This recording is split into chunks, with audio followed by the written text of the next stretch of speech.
Hello and welcome to the first installment of my new weekly series, Sunday Sermons with Jake Ryan. Now, in preparation for this first video, I looked up the definition of sermons just to be sure, and it said that they were immoral teaching, usually by a religious leader, with the purpose of connecting scripture to our daily lives and prompting us to take action in the sense of Christianity, usually to live out Jesus's teachings. Now, I am not a religious leader, and I am not trying to start a religion, which of course may beg the question, what makes me qualified to sit here and tell you how to live your life? Well, I'm a therapist and a sociologist, and I want to take a moment to tell you about what that means. Now, most people almost certainly know what a therapist is, but I want to clarify that my work as a systemic therapist involves helping people to understand their place in the world, what the world says about people who look like them, and really carving out their own truth, especially for those for whom the world has some not so kind messages about their identity or identities. It's really about connecting to yourself, figuring out your values, what matters to you, and how to show up in the world in a way that is purposeful and meaningful to that person. I'm not so focused on psychopathology or mental illness. I rarely even diagnose. I work with people on managing their relationships, including their relationship with themselves. Um, if their work doesn't feel fulfilling to them, figuring out what does matter to them and what direction they want to move in and how they want to get there. Beyond that, I'm also a sociologist. I'm close to finishing my PhD in human sexuality, which is from a sociological slant. And that means that I'm taught to understand how different groups of people might operate based on the options they feel they have available to them based on their identities. So much of how we show up in the world and how we interact with others is influenced by what we know or what we think we know about others. Um, there's a lot more to be said about all of that, and a lot of it has actually been covered by me in my podcast, Some White Guy Mansplains Intersectional Feminism. In that podcast, I talk a lot about the various isms in our society. And I'm not going to get into that too much here, but I do talk about how racism and sexism, ableism influence how we perceive and receive other people. And there is a lot of discrimination, unfortunately, that does come from ignorance of sort of these societal narratives. And when people don't think critically or self-reflect, they may accidentally cause harm to others, even if that wasn't their intent. And then, of course, there are those who do actively wish to harm others. So my work as a sociologist has deepened my work as a therapist because I really understand how people can feel limited by their identities and really opening up a space for people to become the people that they are meant to be, not simply who the world tells them that they are or who they should be. Ultimately, I just want the best for everyone. I don't think I'm better than anyone else, but I do think that I'm a good person and that I have what it takes to teach others how to also be truly good people. So now, what does that mean? Well, being a good person is a lot like the training it takes to become a therapist. In my master's program, we were introduced to a lot of ethical standards of being a therapist, and that includes 4 main values: beneficence, non-maleficence, autonomy, and justice. I'm going to take a moment to explain each of those now. Beneficence might be the most obvious among these, and that is that a therapist is supposed to help their clients. They are supposed to add value to their lives. When you go see a therapist, you're not simply talking to a friend. You are talking to someone who has a vested interest in helping you grow in ways that matter to you. And if they're not helping you to do that, then they're not really doing their job. Next is non-maleficence. This one involves making sure that we're not doing any harm to the client, whether intentional or unintentional. Now, that unintentional part is important because we can cause a lot of unintentional harm if we're not careful or if we don't know enough things or really unlearn some things that our society has taught us. And that's a lot of the work of being a therapist and, in my opinion, the work of being a good person. Regardless of your intentions, your skin color, your sex, your religion, your anything, I think you have an obligation to sort of figure out your place in the world and understand how the world views others so that you can make sure that you are not accidentally perpetrating harm. There's a lot more to be said about that, but I think I've made the point of non-maleficence so far, doing no harm. Next is autonomy. And this I kind of brought up in the point of beneficence is we have to make sure that we are respecting the fact that a client is their own person and they are going to make the choices that they're going to make. I, as a therapist, can give my advice and mean all the best in my work with a client. But at the end of the day, they are going to walk out of the office and they're going to make the choices that they're going to make. It is not my place, it's not my job to impose, well, here's what I would do.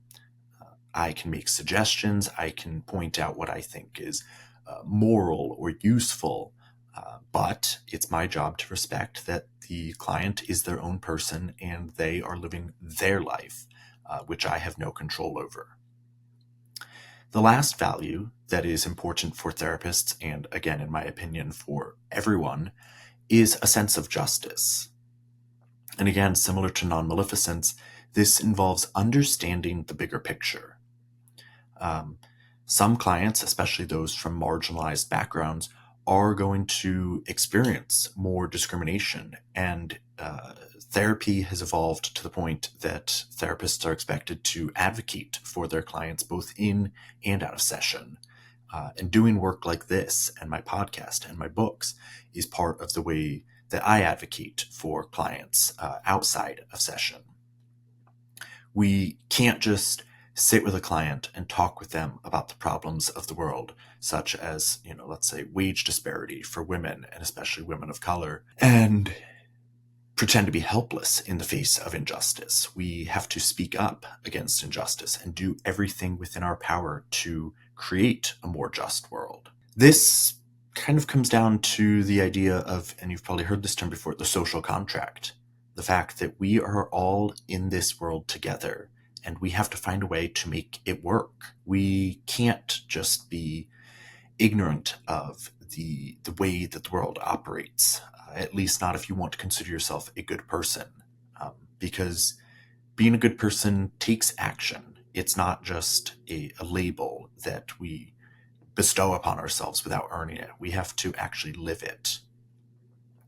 So, all of that said, this idea of showing up and actually doing things that make a difference is something that is going to come up again and again in this series of Sunday sermons.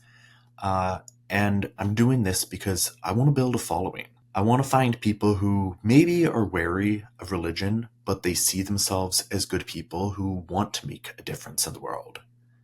I'm looking for people who are seeking community and want a message of hope, love, and taking action. For those of us who moved away from religion or those who never found their way into religion, I think it's common for a lot of people to feel like they're lacking a sense of community, of people who are committed to a common cause. And I think people feel a lot of concern with what appears to be apathy from others in the face of great injustice. And I think perhaps it's more there's a sense of overwhelm and uncertainty as to how to address these things. And so that's why I'm speaking up. I want to perhaps change the minds of people who are on the fence or aren't on board, but mostly I want to speak to the people who don't need to be convinced, who know that they want to put in the work and really improve people's material lives. So, the key takeaway of today is that good intentions aren't enough.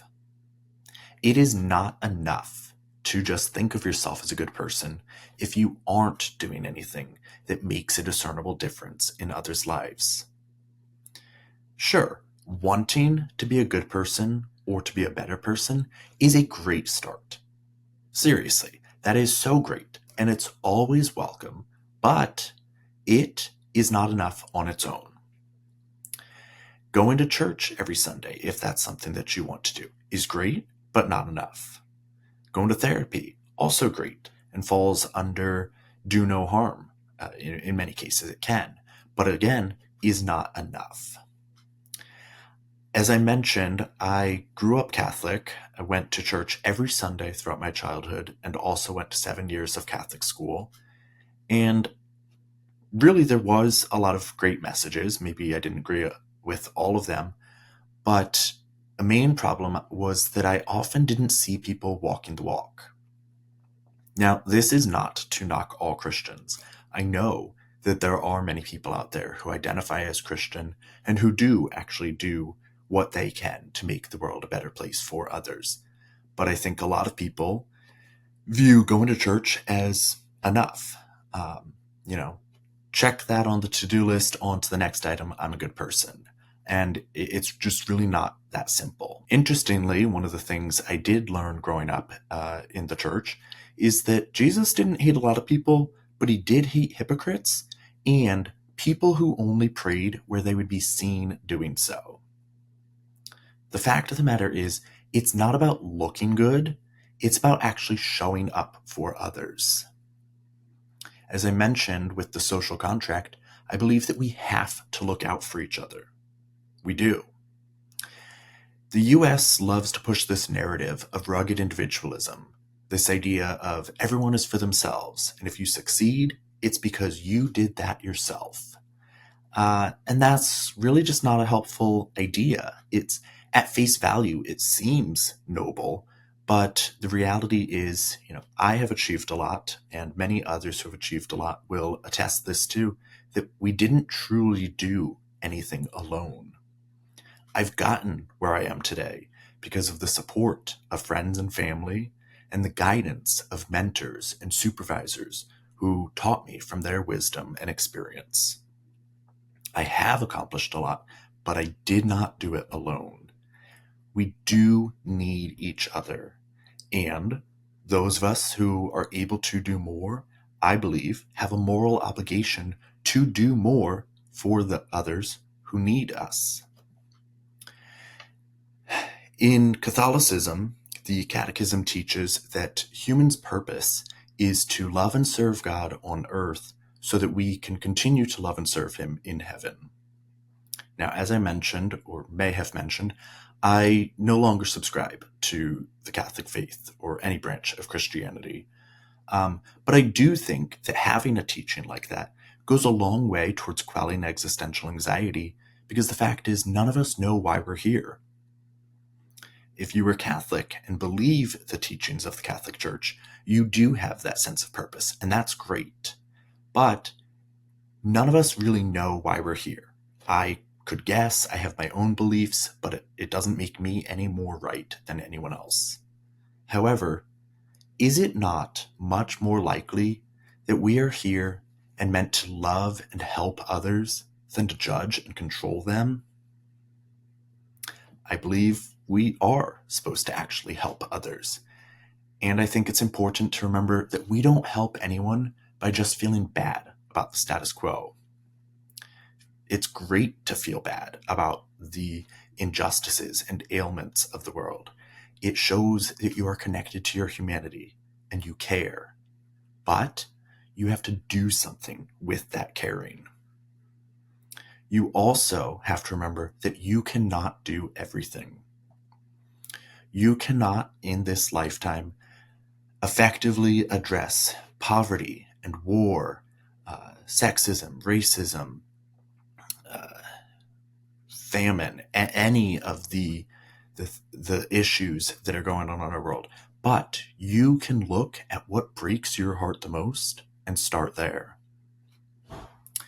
There's always something you can do with who you are now, what you have, and what you know, and you can always build capacity to do more. Generally, getting started is how you build your capacity, because once you start, you find out what you're capable of, and you connect with others who are doing similar work. You find out what they can do and what you can do together. But the point is, you have to start. My freshman year of Catholic high school, we were taught that faith without good works is dead. That holds true outside of church. It's not enough to wish for better. We have to work toward better. And we can do that together.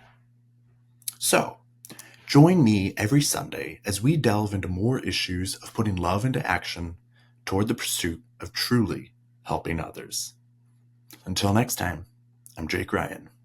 Have a happy Sunday.